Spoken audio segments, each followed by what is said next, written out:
Sekte Abadi Yuan Surgawi. Ketika Ni Yuntian kembali, Qin Yichan dan yang lainnya melihat Niheng yang muncul secara langsung. Jika itu adalah persidangan biasa, bahkan jika garis keturunannya sendiri telah memenangkan buah peri, Niheng mungkin tidak muncul. Tetapi mengenai persidangan ini, Niheng harus memperhatikan, karena dikatakan bahwa selama persidangan, Qin Yichan adalah kuncinya untuk memenangkan buah peri. Meskipun dalam debat sebelumnya, sikap Niheng sombong dan dia tidak mundur sedikit pun, sehingga Li Elder harus melepaskan gagasan membagi darah raksasa. Tetapi dia masih memiliki beberapa kekhawatiran tentang rahasia Li Elder Group. Kegagalan. Meskipun Qin Yichan dibawa masuk oleh Ni Yuntian sendiri, penampilan yang terakhir di persidangan Linggao terlalu mempesona, dan dia juga menentang Li Yang dan yang lainnya. Hal-hal yang tampaknya sepele ini mungkin saja terjadi. Digunakan oleh Li Elder sebagai alasan untuk mengincar Qin Yichan. Lagi pula, untuk Sekte Abadi Yuan Surgawi, Qin Yichan hanyalah orang luar. Dibandingkan dengan garis keturunan tetua, identitasnya terlalu rendah hati. Kakek. Ketika dia melihat Niheng, Ni Yuntian akhirnya menghela nafas lega, dan melihat kepuasan di mata yang terakhir, dia juga sangat senang. Nampaknya Niheng juga sangat puas dengan perjalanannya. Junior Qin Yichan, temui tetua Ni. Qin Yichan juga memberi hormat pada lelaki tua di depannya.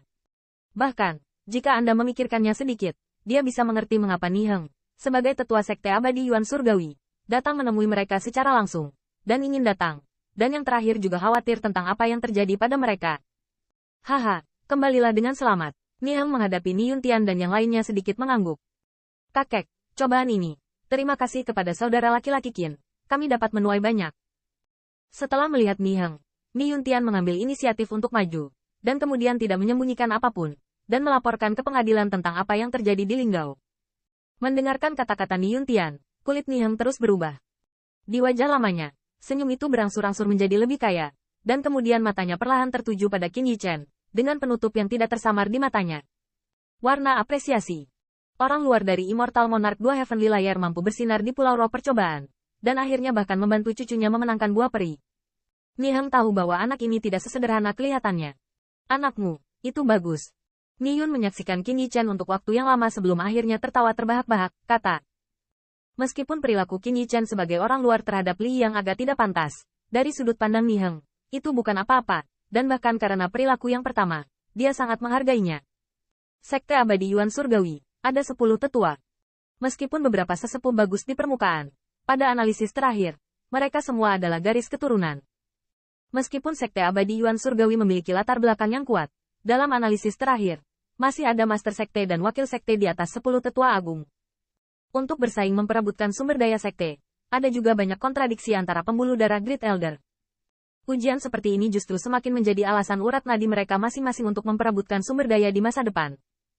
Di Pulau Roh Percobaan, garis keturunan Penatuani, orang luar yang belum menjadi Sekte Abadi Yuan Surgawi, bahkan mengandalkan ranah lapisan Surgawi Raja Abadi II untuk mengalahkan anak-anak Penatua lainnya. Mekar sinar cahaya yang bahkan Penatua harus peduli tentang ini sudah cukup bagi Niheng untuk menggunakannya sebagai alasan untuk meminta lebih banyak sumber daya dari sekte. Tentu saja, Niheng juga tahu bahwa kinerja Qin Yichan adalah hal yang baik untuknya, tetapi tidak untuk dirinya sendiri. Lagi pula, tetua lainnya, terutama Li yang di belakang Li Yang, pasti tidak akan berhenti di situ. Ini bukan hanya kontradiksi untuk bersaing memperebutkan buah peri, ini juga masalah sumber daya di balik pembuluh darah Penatua. Elder sangat terkenal. Junior hanya membantunya. Dia bisa mendapatkan buah peri, atau mengandalkan pencegahan Brother Yuntian. Untuk apresiasi Niheng, Qin Yichan tidak menunjukkan kebanggaan yang pantas didapatkan oleh para jenius biasa, tetapi berkata dengan sangat rendah hati. Hehe, saudara Qin rendah hati, atas inisiatif Qin Yichan untuk memberikan penghargaan pada dirinya sendiri, Ni Yuntian merasa sangat nyaman. Tetapi dengan tidak adanya orang luar, dia tidak meminta pujian, tetapi memberi selamat kepada Niheng. Kakek, percobaan ini. Saudara laki-laki Qin berkontribusi. Yah, aku mengerti. Melihat 9 Heng saat mereka dipanggil, kepuasan di wajah Niheng semakin kuat. Qin Yichan memang luar biasa, dan penglihatan cucunya juga sangat bagus. Meskipun ada banyak orang jenius dalam garis keturunan keluarga Ni, orang seperti Ni Yuntian jarang ada. Dengan Ni Yuntian, mungkin garis keturunan keluarga Ni mereka akan lebih tinggi di Sekte Abadi Yuan Surgawi di masa depan. Haha, kalian semua ikut denganku, tapi tentu saja, aku tidak akan pernah memperlakukannya dengan hormat. Pada akhirnya, Niheng tertawa terbahak-bahak dan langsung pergi ke kuil di belakangnya. Di punggungnya, ada kenyamanan yang tak terkatakan. Sebagai penatua dari Sekte Abadi Yuan Surgawi, dia sama sekali tidak semudah kelihatannya. Sebaliknya, tekanannya justru cukup besar.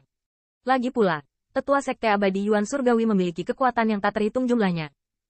Namun, selama Nihang duduk, tidak ada yang bisa menggoyahkan posisi tetua ini, dan setelah Ni Yuntian tumbuh dewasa, dia bahkan memenuhi syarat untuk bersaing memperebutkan posisi wakil tuan sekte.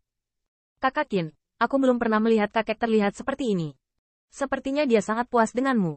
Melihat punggung Nihang, Ni Yuntian terkekeh dan berkata, Elder Ni puas bahwa Ni Family memiliki karakter seperti Brother Yuntian. Qin Yichen juga tertawa. Meskipun tidak jelas tentang perebutan di Sekte Abadi Yuan Surgawi, tidak sulit untuk membayangkan bahwa kekuatan besar ini pasti melonjak secara rahasia. Jika tidak perlu mengandalkan kekuatan dunia timur, dia benar-benar tidak ingin berpartisipasi. Hehe, ada senyuman di sudut mulut Ni Yuntian. Lalu dia melirik, mengikuti Nihang sejajar dengan Qin Yichen, dan Ni Yang, Ni Yuluo dan yang lainnya mengikuti di belakang mereka. Setelah mencoba Linggau dan rombongannya, Ni Yuluo tidak lagi meremehkan Qin Yichen, dan bahkan dia tidak senang berjalan di belakangnya. Di bawah kepemimpinan pribadi Nihang, seluruh kelompok datang ke aula besar Sekte Abadi Yuan Surgawi tanpa hambatan. Penatuani. Aula besar ini benar-benar digunakan untuk menghitung hasil uji coba ini. Ketika Nihang datang secara pribadi, banyak siluet di aula dengan cepat berdiri dan membungkuk memberi hormat. Dalam hal ini, Nihang hanya mengangguk dengan acuh tak acuh, dan kemudian langsung melangkah ke dalamnya. Yuntian, ambil panenmu. Setelah itu, Nihang juga mengatakan lebih banyak dan memberi isyarat secara langsung. Ya. Mendengar ini, Ni Yuntian mengangguk dan segera melangkah keluar. Saya mendengar bahwa Ni Yuntian telah memperoleh banyak hal di tanah percobaan. Dia mungkin pemimpin persidangan. Tapi mengapa Penatuani datang sendiri? Aku tidak tahu apa yang terjadi di Pulau Roh Percobaan. Jadi Tetua Ni menaruh begitu banyak perhatian